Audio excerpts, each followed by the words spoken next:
Hey guys, my name is Varun Iyer, and the talk that I'll be talking about today is physics and the piano.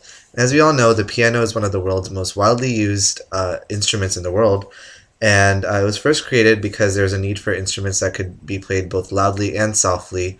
And basically, how the piano works is there's a hammer that hits on a string every time you press a key, and that causes a sound to be made. And the exact mechanism of how that happens will be described a little bit further on in this talk. So the first model that was created for the hammer was modeled after Hooke's spring law, which was the law that we learned in Physics 1. And it basically says that the force on a spring is proportional to the spring constant, or K, times the displacement. But when they modeled it after this law, they found out that the sounds weren't actually matching up, and it was really cacophonous.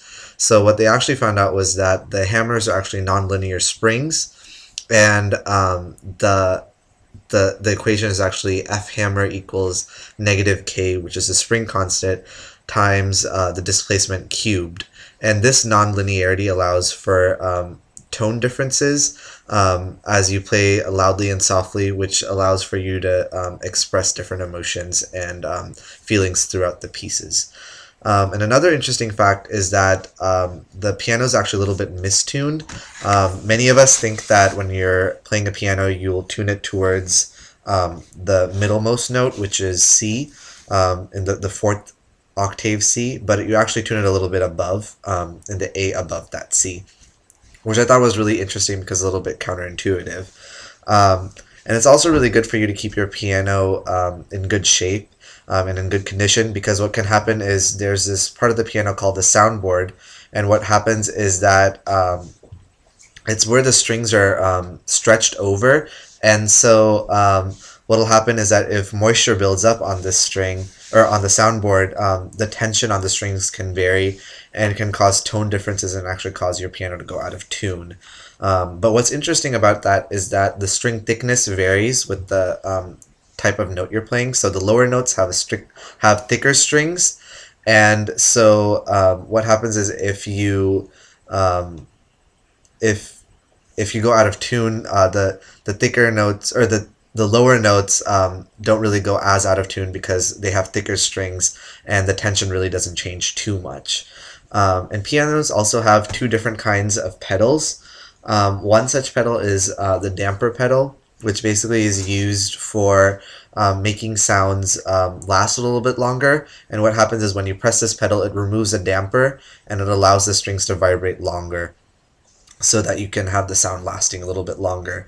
And another pedal basically does the opposite, and it basically places a pedal in between the strings so they can't vibrate as much, and allows you to play it a little bit quieter. And another thing that's interesting is that the length of the string, when it's doubled, it actually causes the octave of the note to go almost an entire octave down. And this phenomenon is called Pythagorean theory, or I'm sorry, Pythagorean scaling. And so what happens is that when the hammer hits a string with the same strength as it hits a thin string, it causes differences in the sound. So depending on what kind of string you're hitting, it causes a different pitch to be perceived.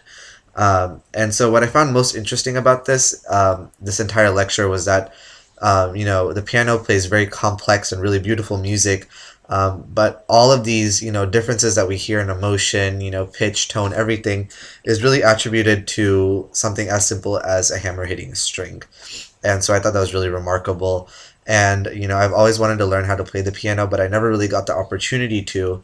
But knowing the physics behind this, and knowing a little bit more intimately how the piano works, I really appreciated that, because I feel like a lot of pianists don't even know exactly how a piano works, and it was nice to know the piano in a little bit more of an intimate way. So thanks for watching, guys. Have a good day. Thanks.